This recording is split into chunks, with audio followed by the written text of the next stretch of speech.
picture, or do we have a number of police officers or law enforcers involved or have been implicated?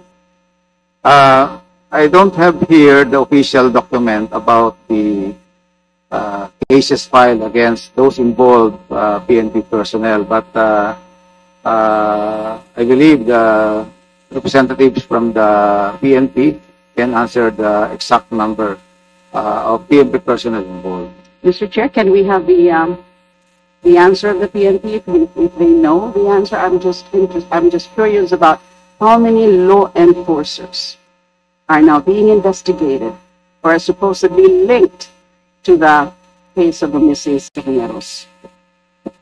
Mr. Chair, on our record, there are 18 PNP personnel involved in this case. And these are what? Police officers? I mean, yes, what's their rank? What's the highest ranked police officer that has been, who has been implicated? The highest ranking officer involved is a police colonel, Mr. Chair. Okay. Now, of course, we're all interested with respect to the whistleblower. DOJ, just a follow-up to the question of the Honorable Pimentel. Yes, sir. What's the status of the application for Witness Protection Program? First, please confirm whether or not there has been a formal application for the WPP coverage of this whistleblower. I believe the formal application for the coverage of the Witness Protection Program on our whistleblower is still on the process. And because based on the Republic Act 691-981, which is the Witness Protection and Security Benefit Act, the witness can only apply under the Witness Protection Program once the case has been evaluated by our prosecutor. And we are still waiting for the official document about the conduct of the preliminary investigation. We are talking... But, excuse me, ma'am. Yes. According to our police counterpart, the witness is very much secure as of today. Okay, so we're talking here about Julie Dondon Totoy Patidongan. Yes, Your Honor. And is now very much secured under security protection by the police, by the PNP. By the PNP. So since there's still no official coverage of that witness under the WPP, none. You cannot gain custody. Yes, sir. The DOJ, or yes, specifically the WPP office. Yes, Mr. Chair. Not even on a provisional status, pending the evaluation of the application for WPP coverage? I cannot answer for now that question, but as far as I know, there's no official coverage for Witness Protection Program for our witnesses. No official coverage yet, notwithstanding the very importance and the urgency of the matter. I think there's no doubt that something like this is definitely urgent. And we expect, of course, DOJ to act swiftly on this, because we're talking here about the safety, security of that witness and the possible involvement of big personalities. Yes, Mr. Chair, but we are very much confident that the PNP had committed to provide security coverage to our witnesses. Okay, and so as the DOJ is concerned and its attached agency, NBI, the NBI is not at all involved in the investigation of this particular case, but only PNP? No, Mr. Chair, they are also supporting the PNP investigation on these cases. They are also conducting parallel investigation on missing Sagume. Because, of course, the so-called revelations, the revelations of Patidongan are quite serious and quite alarming. and that I would assume that both the NBI and the PNP as investigative agencies are actually serious in validating, verifying, confirming those serious allegations and accusations of Mr. Patidongan. My point is, of course, I don't think you are at liberty to disclose exactly the findings, preliminary or otherwise, about the investigation. I just wish to express here that I hope that the current investigation being made by both NBI and PNP actually cover big fish or influential or big personalities allegedly involved, as revealed by whistleblower Patidongan. So this body can be assured by PNP and NBI that you're not just looking at the middle level or the low level alleged perpetrators, but also any other personality that who has been linked to this case. Mr. Chair, on behalf of the Philippine National Police, I give the full commitment of the agency in pursuing this investigation until the end. Okay, just one manifestation. Thank you so much. Just one manifestation. I also wish that the DOJ would speed up its evaluation process with respect to the WPP coverage of the whistleblower. Thank you very much, Mr. Chair. Thank you, Congresswoman De Lima. Meron lang akong gusto itanong sa ating PNP, no? Meron akong balita na malaking pera ang gustong ibagsak nung ma-influensyang tao sa Philippine National Police. Meron pa kayo balitang ganyan? Mr. Chair, we are not aware of that. We're not aware of that. Pero nabalitaan namin na magbabagsak ng malaking pera yung idinimanda ng DOJ, di ba? Kayo pa nagdemanda nun, Asset? Based on record, sir, there are 2 cases have been filed against the suspects of missing Sabongeros. One that happened in Manila Arena and one that happened in San Pablo City. 2 cases have been filed. Yes, sir. To whom? Can you mention the names, please?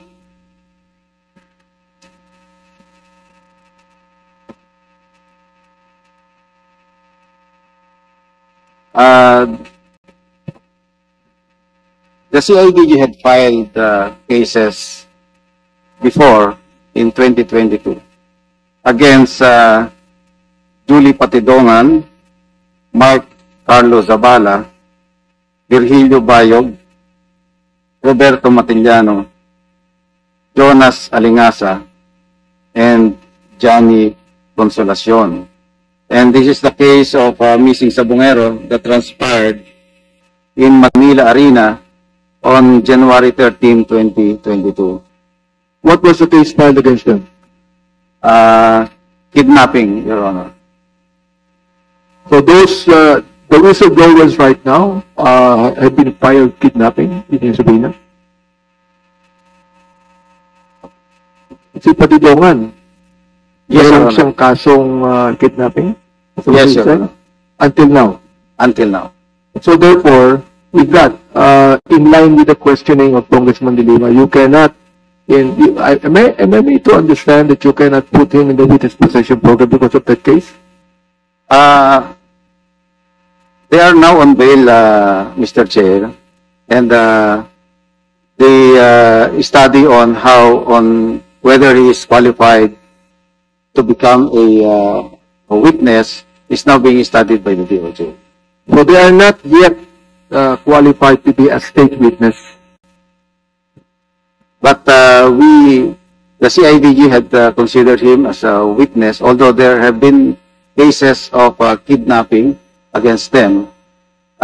Sila po kasi ay on bail ngayon, and he surfaced and revealed what happened on the real story about missing Sabongeros. That's why he's now still being considered as a state witness. Okay. Who are the other personalities that you filed cases to?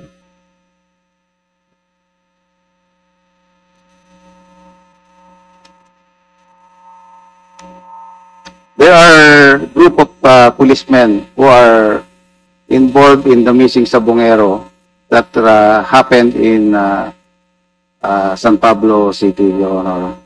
But I'm sorry because I was not able to bring the proper document about this case. Are those the 18 that are now in custody? Is that what you're saying? CIDG, can you answer that, please? Meron na kayong mga police in custody na